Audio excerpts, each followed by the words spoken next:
ಎಲ್ಲಾ ಹಾನಿಯಿಂದ ಕೂದಲನ್ನು ರಕ್ಷಿಸುತ್ತೆ. ಬರೀ Amrit noni reach root premium hair oil. ಇದು ಒಕ್ಕಲಿಗರದನ್ನ ಇಲ್ಲಿ ಬೆರೆಸೋದು ಬೇಡ. ಪ್ರಶ್ನೆ ಇಷ್ಟೇ ಸರ್, ಈಗ ಕುಮಾರಸ್ವಾಮಿ ಅವರು ನೇರವಾಗಿ ಡಿ.ಕೆ. ಶಿವಕುಮಾರ್ ವಿರುದ್ಧ ಆರೋಪ ಮಾಡಿದ್ದಾರೆ ಈ ವಿಚಾರದಲ್ಲಿ. ಹಾಗೆ ನಡೆದಿಲ್ಲ ಅನ್ನೋದಾದ್ರೆ ಒಕ್ಕಲಿಗ ನಾಯಕತ್ವವನ್ನು ಉಳಿಸಿಕೊಳ್ಳಿಕ್ಕಾಗಿ ಕ್ಲೈಮ್ಗಾಗಿ ಕುಮಾರಸ್ವಾಮಿ ಅವರೇ ಬೇಕಂತ ಆರೋಪ ಮಾಡಿದ್ರೆ ಹಾಗಾರೆ ಆತರ ನಡೆದಿದೆ. ಇದನ್ನ ಕುಮಾರಸ್ವಾಮಿ ಅವ್ರನ್ನೇ ಕೇಳಬೇಕು.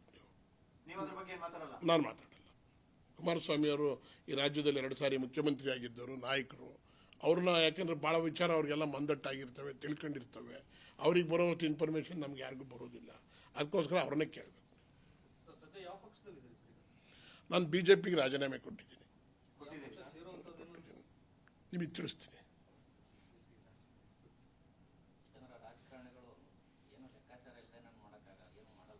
ಇಲ್ಲ ಸರ್, ನಮ್ಮೊಬ್ಬ ಏನು ನೋಡಿ ಸರ್, ನಾನು ಕೇಳಿ 83ರಲ್ಲಿ MLA ನಿಂತಿದ್ದನು, ಜ್ಞಾಪಕ ಇಟ್ಕೊಳ್ಳಿ. 83ರಲ್ಲಿ 83 ಅಂದ್ರೆ 17 ವರ್ಷ. 17 24 ನನ್ನ ಮ್ಯಾಥಮೆಟಿಕ್ಸ್ ವೀಕ್. ನಾನು 17 24 ಎಷ್ಟಾಯ್ತು ಸರ್? 41 ವರ್ಷ ಆಯಿತು ನಾನು MLA ನಿಂತು. ಅರ್ಥ ಆಯ್ತು. ನಾನು MLA ಗಿರಿಗೆ ಹೋಗಿ 25 ವರ್ಷ ಆಯಿತು. 25 ವರ್ಷದಲ್ಲಿ MLA ಗಿರಿಗೆ ಹೋಗಿದ್ರೆ ಎಷ್ಟೋ ಜನ ಬದುಕಿದ್ರು, ಎಷ್ಟೋ ಜನ ಈಚೆಗೆ ಬಂದಿಲ್ಲ, ಒಳಗೆ ಸೇರ್ಕೊಂಡವ್ರೆ. ನಾವಿನ್ನೂ ನಿಮ್ಮ ಜೊತೆ ಇದ್ದೀವಿ ಅಂದರೆ, ಲೈವಲ್ಲಿ ಇದ್ದೀವಿ ಅಂದರೆ, ನಾವು ಪ್ರಾಮಾಣಿಕವಾಗಿ ಸಮಾಜ ಸೇವೆಯಲ್ಲಿ ಸಾರ್ವಜನಿಕ ಜೀವನದಲ್ಲಿ ಇದ್ದೀವಿ ಅನ್ನೋದು ಅರ್ಥ ಮಾಡಿ. ನೀವು ಕೂಡ JDS ಇಂದ ಹೊರಗಡೆ ಬಂದಿದ್ದೀರಾ. ಮೊನ್ನೆ ಶ್ರೀಕಂಠೇಗೌಡರ ಮೇಲೆ ಕೂಡ JDS ನವರೇ ಹಲ್ಲೆ ಮಾಡಿದ್ದಾರೆ. JDS ಬಗ್ಗೆ ಏನು ಅನ್ಸುತ್ತೆ ಸರ್? ಇಲ್ಲ, JDS ಹಿಡಿದು ಅಧಿಕಾರನೂ ಕೊಡ್ತಾರೆ, ತಿರ್ಗಾ ರುಬ್ಬಿ ಆಚೆಗೂ ಕಳಿಸ್ತಾರೆ. ಎರಡೂ ನಡೀತಾರೆ. ಶ್ರೀಕಂಠೇಗೌಡರು ಭಾಳ ಕುಣಿದಾಡ್ತಿದ್ರು ಪಾಪ. ಅವ್ರಿಗೆ ಆ ಶಿಕ್ಷೆ ಆಗಬೇಕಾ? ನಾನು ಇದನ್ನು ಹೇಳಿರಲಿಲ್ಲ, ನೀವು ಹೇಳಿರೋದು ಕೇಳಿದ್ದೀನಿ. ಆಮೇಲೆ ಸುಮ್ಮನೆ ನನ್ನ ಮೇಲೆ ಈಗ ಆಗಿರೋ ಹೊಡೆತಗಳೇ ಸಾಕು, ಇನ್ನೊಂದು ಇದ್ರ ಮೇಲೆ ಶಿಕ್ಷೆ ನನಗೆ ಗೊತ್ತಿಲ್ಲ. ಅದು ನೀವು ಹೊಡೆದ್ರು ಅಂದ್ರಿ, ನಾನು ರುಬ್ಬಿದ್ರು ಅಂತೀನಿ.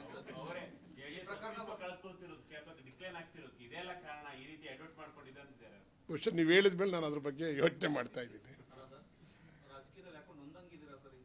ಅಲ್ಲ ರೀ, 25 ವರ್ಷ ಆಯ್ತು ನನ್ನ MLA ಗಿರಿ ಹೋಗಿ. ನನಗಿನ್ನೂ ಎಷ್ಟೋ ಜನ ಅಧಿಕಾರದಲ್ಲಿ ಅವರು ನನ್ನ ಜೊತೆ ಸ್ನೇಹಿತರು, ಹೋಗ್ಲಾ ಬಾರ್ಲಾ ಸ್ನೇಹಿತರು 3 ಸಾರಿ ಮುಖ್ಯಮಂತ್ರಿಗಳಾದರು. ನಾನೇನು ಆಗ್ಲಿಲ್ವಲ್ಲ ಅಂತ ನಮಗೂ ಯೋಚನೆ ಇದೆ.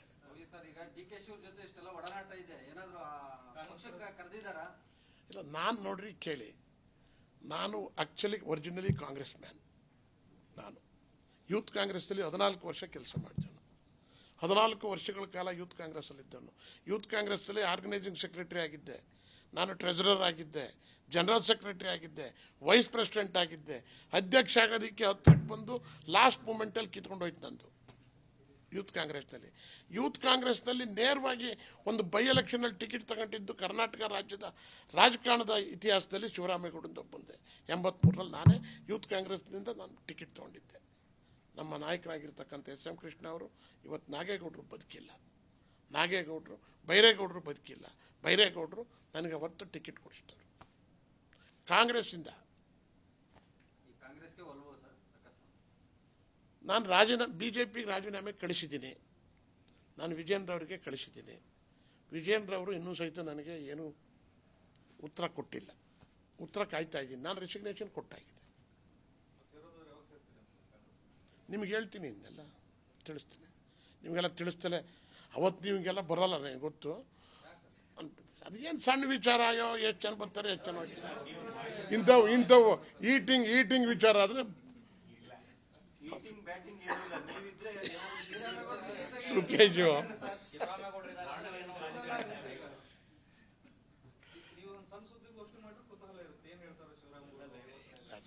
ಇಲ್ಲ, ಈಗ ನೋಡಿ ಕೇಳಿ, ರಾಜ್ಯದಲ್ಲಿ ಭಾಳ ವಿಚಾರಗಳು ಕಿತ್ತು ತಿಂತಾ ಇದ್ದಾವೆ. ನಾವು ನೋಡ್ತಾ ಇದ್ದ, ನಾನು ಒಬ್ಬ ಮಾಜಿ ಸಂಸದನಾಗಿ ಕುಡಿಯೋಕ್ಕೆ ಇದು ಕೊಡ್ರಿ, ಕಾಫಿ ಕೊಡಿಸ್ರಿ. ಮಾಜಿ ಸಂಸದನಾಗಿ ಸಕ್ರಿಯವಾಗಿ ನನಗೆ ಅಧಿಕಾರ ಸರಿಯಾಗಿಲ್ಲದೆ ಇದ್ದರೂ ಸಹಿತ ಈ ದೇಶದ ವಿಚಾರ ಎತ್ತೆತ್ಲಾಗ ಹೋಗ್ತಾ ಇದೆ ಅಂತ ಹೇಳಿ ಭಾಳ ಗಮನ ಇಟ್ಟು ನೋಡ್ತಕ್ಕಂಥ ಶಕ್ತಿ ಭಗವಂತ ನಿಮ್ಮ ಮೂಲಕ ನನಗೆ ಕೊಟ್ಟಿದ್ದಾನೆ. ಆದರೆ ಭಾಳ ಕಿತ್ತು ತಿಂತಾ ಇರ್ತಕ್ಕಂಥ ಇಂಥ ವಿಚಾರಗಳಿರುವಾಗ ಈ ವಿಚಾರನ ಸಂಕ್ಷಿಪ್ತವಾಗಿ ನಾನು ನಿಮ್ಮಲ್ಲೂ ವಿನಂತಿ ಮಾಡ್ತೀನಿ, ಮಾಧ್ಯಮದವರಿಗೆ, ಇದು ಸಂಕ್ಷಿಪ್ತವಾಗಿ ತನಿಖೆ ಆಗೋದಕ್ಕೆ ನಿಮ್ಮದು ಸಹಕಾರ ಬೇಕು.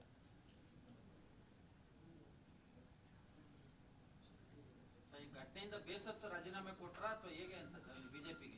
ಇಲ್ಲ ಬಿಜೆಪಿಗೆ ರಾಜೀನಾಮೆ ಕೊಡೋದಕ್ಕೆ ಬಿಜೆಪಿ, ನಾನು ಅಲ್ಲೇ ಬಿಜೆಪಿಗೆ ಇದು 2ನೇ ಸಾರಿ ಹೋಗಿರೋದು. ಈ ಸಾರಿ ಹೋಗಬೇಕಾದ್ರೆ ಬಸವರಾಜ ಬೊಮ್ಮಾಯಿ ಅವ್ರಿಗೆ ಸ್ಪಷ್ಟವಾಗಿ ಹೇಳಿದೆ, ನೀವು ಹಳೆ ಮೈಸೂರಿನಲ್ಲಿ ಬಿಜೆಪಿ ಕಟ್ಟಲ್ಲ ಸರ್, ನಮ್ಮನ್ನೆಲ್ಲ ಕರೆದು ಹಾಳು ಮಾಡಬೇಡಿ ಅಂತ ನಾನೇನು ಬಿಜೆಪಿಗೆ ಹೋಗಬೇಕು ಅಂತ ಹೋಗಿದ್ದೇನಲ್ಲ. ಬಸವರಾಜ ಬೊಮ್ಮಾಯಿ ಅವರೇ ನನ್ನನ್ನು ಕರೆಸಿ, ನೀನು ಬರಲೇಬೇಕು ಗೌಡ, ಹಳೆ ಮೈಸೂರಿನಲ್ಲಿ ನೀವೆಲ್ಲ ಲೀಡ್ ತಗೋಬೇಕು, ನಿಮಗೆ ಸಂಪೂರ್ಣ ಸಹಕಾರ ಕೊಡ್ತೀನಿ ಅಂತೇಳಿ ನನ್ನನ್ನು JP ನಡ್ಡಾ ಅವ್ರ ತಕ್ಕ ಕರ್ಕೊಂಡೋಗಿ, ಅಮಿತ್ ಶಾ ಅವ್ರ ಹತ್ರ ಕರ್ಕೊಂಡೋಗಿ ನಾವು ಪಾರ್ಟಿ ಕಟ್ತೀವಿ ಅಂತೇಳಿ ಭಾಳ ಹೋರಾಟ ಮಾಡಿದ್ದವರು ಹೇಳಿದರು. ಅವ್ರ ಮಾತು ನಂಬಿ ನಾನು ಹೋದೆ. ಪಾಪ ಅವ್ರು ಚುನಾವಣೆಯಲ್ಲಿ ಸರ್ಕಾರ ಹೋಯ್ತು, ಅವರು ಹೋದರು. ಇನ್ನು ತಿರ್ಗಾ ನಾನು ನೋಡಿದೆ ಇತ್ತೀಚಿನ ದಿನಗಳಲ್ಲಿ ನಮಗೆ ಸ್ಟ್ರಾಂಗ್ ಆಗಿರ್ತಕ್ಕಂಥದ್ದೇ ಹೋರಾಟ ಮಾಡಿ, ನಮ್ಮಲ್ಲಿ ಇರೋದೇ ಕಾಂಗ್ರೆಸ್ಸು JDS. ನೀವು ಅಲ್ಲಿ ಕೆಲಸ ಮಾಡೋ ಅನುಭವ ಇದೆ. ಮಂಡ್ಯ, ಮೈಸೂರು, ಹಾಸನ, ಕೋಲಾರ, ಚಿಕ್ಕಬಳ್ಳಾಪುರ ಮತ್ತು ಬೆಂಗಳೂರು ಊರಲ್ಲೂ ಇವು ತುಮಕೂರು ಸಂಪಾರ್ಟ್, ಇಲ್ಲೆಲ್ಲ ನನ್ನ ಜೀವನದಲ್ಲಿ ನಾನು ಮಾತ್ರವಲ್ಲ, ನನ್ನ ಕೂದಲು ಕೂಡ ಆಗಿರ್ಬೇಕು ಸ್ಟ್ರಾಂಗ್ ಅಂಡ್ ಸ್ಟೈಲಿಶ್. ಬರೀ Amrit noni reach root premium hair oil ನೊಂದಿಗೆ. Reach root premium hair oil.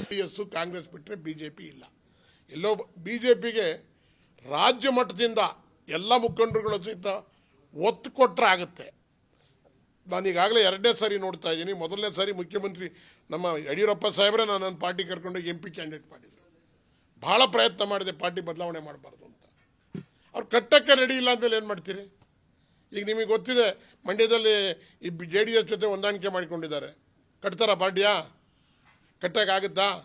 ಇದೇ ಜಾಗಕ್ಕೆ ವಿಜಯೇಂದ್ರವ್ರನ್ನ ಭೇಟಿ ಮಾಡಿ ನಾನು ಹೇಳಿದೆ ಅವತ್ತು ಇಲ್ಲಿ. ಏನಂತ ನೋಡಿ, NDA ಜೊತೆಯಲ್ಲಿ JDS BJP ಹೊಂದಾಣಿಕೆ ಮಾಡಿಕೊಂಡಿದ್ದೀರಿ, ದೊಡ್ಡ ಮಟ್ಟದಲ್ಲಿ ಮಾಡಿಕೊಂಡಿದ್ದಾರೆ. ಇದಕ್ಕೆ ನಾವ್ಯಾರೂ ಜವಾಬ್ದಾರರಲ್ಲ, ಅದು ನಿಮಗೆ ಬಿಟ್ಟಿರೋದು. ದೊಡ್ಡ ವ್ಯವಹಾರಗಳಲ್ಲಿ ನಡೆದೋಗಿದೆ. ಆದರೆ ಚುನಾವಣೆ ನಡೀತಾ ಇದೆ, ನಾವು BJPಲಿ ಇದ್ದೀವಿ. ಯಾವ ಸರಿನಲ್ಲೂ ಸಹಿತ ಅಸೆಂಬ್ಲಿನಲ್ಲಿ 30,000, 40,000, 25,000 ಮತ ಗಳಿಕೆ ಆಗಿರಲಿಲ್ಲ. ಈ ಸಾರಿ ಆಗಿದೆ. ಎಲ್ಲ ಯಂಗ್ಸ್ಟರ್ಸ್ ಇದ್ದಾರೆ. ನಾಗಮಂಗಲದಲ್ಲಿ ಬಿಡಿ, ನನ್ನ ಧರ್ಮಪತ್ನಿಗೆ ಟಿಕೆಟ್ ಕೊಟ್ಟಿದ್ರು, ಬೇಡ ಅಂತ ಅಂದರು, ಕೊಟ್ಟರು. ನನ್ನ ಮಗನಿಗೆ ಕೊಡಿ ಹಿಂದೆ, ನನಗೆ ಕೊಡಿ ಹಿಂದೆ, ಇಲ್ಲ ಲೇಡೀಸ್ಗೊಂದು ಕೊಡಲೇಬೇಕು, ನಿಮ್ಮ ಮನೆಯವ್ರು ಗೆಲ್ತಾರೆ, ಸೆಲೆಕ್ಟ್ ಮಾಡಿದ್ದೀವಿ, ನಮಗೆ ರಿಪೋರ್ಟ್ ಇದೆ ಅಂತ ಹೇಳಿದ್ರು, ಕೊಟ್ಟರು. ನಂದು ಬಿಟ್ಬಿಡಿ. ನಾನು BJPಲಿ ಇಲ್ಲದೆ ಇದ್ದರೆ 40,000 ಓಟ್ ತೊಗೊಳ್ಳಿವಿ ಇಂಡಿಪೆಂಡೆಂಟ್ ನಿಂತಿದ್ದರೆ. ನಾವು ಅವತ್ತು ಮಾಡಿದಂಥ ತಪ್ಪಿಗೆ ನನ್ನ ಹೆಂಡತಿ ನಿಲ್ಲಿಸಿ ಮತ BJPಗೆ ಅಲ್ಲಿ ಬರಲಿಲ್ಲ. 8,000ಕ್ಕೆ ನಿಂತೋದು. ಆದರೆ 42,000 ಓಟ್ ತೊಗೊಂಡಿರೋರು ಇದ್ದಾರೆ BJPಲಿ, 30,000 ತೊಗೊಂಡಿರೋರು ಇದ್ದಾರೆ, 25,000 ಎಲ್ಲ ತಾಲೂಕಲ್ಲಿ 1,000, 2,000 ಇದ್ದವರು. ಇಷ್ಟರ ಮಟ್ಟಿಗೆ ಮತ ಗಳಿಕೆ ಆಗಿದೆ. ನೀವೀಗ ಕುಮಾರಸ್ವಾಮಿ ಅವ್ರ ಕ್ಯಾಂಡಿಡೇಟ್ ಅಂತ ಗೊತ್ತಾಗ್ತಾ ಇದೆ.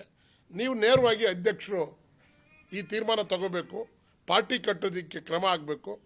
ಏನೆಲ್ಲ ಚುನಾವಣೆಗೆ ಮಾಡ್ತಾರೋ ಅದರಲ್ಲಿ 50-50 ಮಾಡಿಸಿ, ಇಲ್ಲ 60-50, 60-40 ಮಾಡಿಸಿ. ಆಗ ಎರಡೂ ಪಾರ್ಟಿ ಸಮಾನಾಂತರವಾಗಿ ಹೋಗುತ್ತೆ ಅಂತ ಹೇಳಿದೆ. ಅದು ಯಾವುದೂ ವಿಜಯೇಂದ್ರವರು ಮಾಡಲಿಲ್ಲ. ಪಾಪ ಅವ್ರಿಗೇನು ತೊಂದರೆ ಇತ್ತೋ ಗೊತ್ತಿಲ್ಲ ನನಗೆ. ನಾನು ಇದೇ ಹೋಟ್ಲಲ್ಲಿ ಪಕ್ಕದ ರೂಮಲ್ಲಿ ಕೂತ್ಕೊಂಡು ಹೇಳಿದೆ, ನೀವು ಮಾಡಿಸಿ, ಪಾರ್ಟಿ ಬಂದೋಬಸ್ತ್ ಆಗುತ್ತೆ. ಇಲ್ಲರೂ ಪಾರ್ಟಿ ಬಂದೋಬಸ್ತ್ ಆಗಲ್ಲ. ನೀವು ನಂಬ್ತಿರಿಲ್ವೋ? ಸುಮಲತಾ ಅವ್ರನ್ನ ಹೋಗಿ ಮನೆಗೆ ಹೋದೇ ಹೊರತು ಸುಮಲತಾ ಅವ್ರನ್ನ ಬಂದು ಓಟ್ ಹಾಕಿಸಿ ಅಂತ ಅವ್ರ ಕಡೆ ಯಾರನ್ನೂ ಮೀಟಿಂಗೇ ಮಾಡಲಿಲ್ಲ. BJP ಯಾರನ್ನೂ ಹತ್ರಕ್ಕೆ ತಗೊಳ್ಳಿಲ್ಲ. ನನಗೆ ನಾರಾಯಣಗೌಡರು ಹೇಳಿದ್ದಾರೆ, ಅಲ್ಲೇ ನಮ್ಗೆ ವರ್ಕ್ ಮಾಡ್ತಿದ್ದಾರೆ, 2 ಲಕ್ಷದಲ್ಲಿ ಗೆಲ್ಬೋದು ಅಂತ ಹೇಳಿದ್ದಾರೆ. 2 ಲಕ್ಷ ಲೀಡಲ್ಲಿ ನಾನು ಯಾಕೆಂದರೆ ನಾನು ಚುನಾವಣೆಗೆ ಅದಾದ ಮೇಲೆ ಯಾವಾಗ ಹಿಂಗಾಯ್ತು, ನಮ್ಮ ನಾಗಮಂಗಲ ತಾಲೂಕಿನ 1,000 ಜನ ಕರೆದು ನಮ್ಮ ಕಾರ್ಯಕರ್ತರನ್ನ, ನನ್ನ ಮಗ ನೋಡ್ಕೊತಾನೆ BJPನಲ್ಲಿ, ನಾನು ಅಲ್ಲಿ ಬರೋದಿಲ್ಲ, ನಾನು ಚುನಾವಣೆಗೆ ನನಗೆ ಆರೋಗ್ಯ ಬೇರೆ ಹಾರ್ಟ್ ಆಪ್ರೇಷನ್ ಆಗಿದೆ, ನಾನು ಬರೋದಿಲ್ಲ ಅಂತೇಳಿ ಘೋಷಣೆ ಮಾಡಿಬಿಟ್ಬಿಟ್ಟಿದ್ದೆ. ಈ ಚುನಾವಣೆಯಲ್ಲಿ ನಾನು ಸಕ್ರಿಯವಾಗಿರಲಿಲ್ಲ. ನಾರಾಯಣಗೌಡರು ಹೇಳಿದಾರಲ್ಲ, ನಾರಾಯಣಗೌಡ ನಾನು ಫೀಲ್ಡಲ್ಲಿ ಇರಲಿಲ್ಲಲ್ಲ ಸರ್. ನಾರಾಯಣಗೌಡರು ಹೇಳಿದ್ದಾರೆ ಎಂದೆ. ನಾರಾಯಣಗೌಡರು ಯಾವ ಪಾರ್ಟಿ? ಮತ್ತೆ ಇನ್ಯಾವ ಪಾರ್ಟಿ ಕೇಳ್ತೀರಿ ನೀವು? ಸರ್ ಅಲ್ಲಿ ನೋಡಿ ಸರ್, ನಾರಾಯಣಗೌಡರು ಹೇಳಿದ್ದು ಯಾರು ಅಂತ ತಿಳ್ಕೊತೀರಿ ಸರ್. ಸರ್ ನಾವು ಸ್ವಲ್ಪ ಪ್ರಾಬ್ಲಮಲ್ಲಿ ಇದ್ದೀವಿ. ನಮ್ಮನ್ನು ತಗೊಂಡೋಗಿ ತಗಲಾಕಿ ಸಿಗಿಸ್ಬೇಡಿ.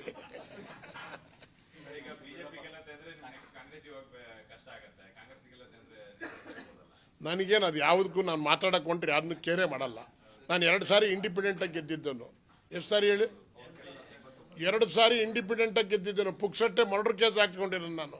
ಅಯ್ಯೋ, ತುಂಬ ಧನ್ಯವಾದರಣ್ಣ ಎಲ್ಲರಿಗೂ. ಈ ವಿಚಾರನ ನನ್ನ ವಿಚಾರದಲ್ಲಿ ನೀವು ಇನ್ಯಾರು ಎಳಿಬೇಡಿ, ನಿಮ್ಮ ಕೈ ಮುಗಿತೀನಿ. ಅವ್ರು ತಿರ್ಗಾ ಎಳಿತಾರೆ ಅಂತ ನಾನು ಈಗಲೇ ಹೇಳಿದ್ದೀನಿ. ಅವ್ರು ಮಾಡ್ತಾನೆ ಆ ಕೆಲಸನ. ಅವ್ನಿಗೆ ಯಾಕೆಂದ್ರೆ ಲೈಫ್ ಬೇಕು ಪೊಲಿಟಿಕಲಿ. ಏನೋ ಹೀರೋ ಹಾಕ್ಕೋಯ್ತಾ ಅವನನ್ನು. ನಾವೆಲ್ಲ ಹೀರೋ ಎಲ್ಲ ಆಗ್ಬಿಟ್ಟಿದ್ದೀವಿ. ಆದ್ದರಿಂದ ಅವ್ನು ಹೀರೋ ಆಗ್ತಾನೆ ಅಂತ ನೀವ್ಯಾಕೆ ಇಂಥ ಒಳ್ಳೆ ಟೈಮನ್ನು ತಗೊಂಡಾಗಂತ ನೋಡಿ ನಿಮಗೆ ಬಿಡ್ತೀನಿ. ನಾನು ನೋಡಿ ಕೇಳಿ, ನಾನು ನಿಮ್ಮನ್ನು ಹಿಂಗೆ ಮಾಡಬೇಕು ಅಂತ ಹೇಳಲ್ಲ. ನನ್ನ ಅಭಿಪ್ರಾಯನ ನೀವು ಒಳ್ಳೆ ಸ್ನೇಹಿತರುಗಳಾದ್ರಿಂದ ಹಂಚ್ಕೊಂಡಿದ್ದೀನಿ. ಇರೋ ವಿಚಾರ ಹೇಳಿದ್ದೀನಿ. ಅನುಕ್ಷಣದ ಸುದ್ದಿಗಳಿಗಾಗಿ ವಿಸ್ತಾರ ನ್ಯೂಸ್ ಯೂಟ್ಯೂಬ್ ಚಾನೆಲ್ ಸಬ್ಸ್ಕ್ರೈಬ್ ಮಾಡಿ. ಹೊಸ ಸುದ್ದಿಗಳ ನೋಟಿಫಿಕೇಶನ್ಗಾಗಿ ಬೆಲ್ ಐಕಾನ್ ಕ್ಲಿಕ್ ಮಾಡಿ.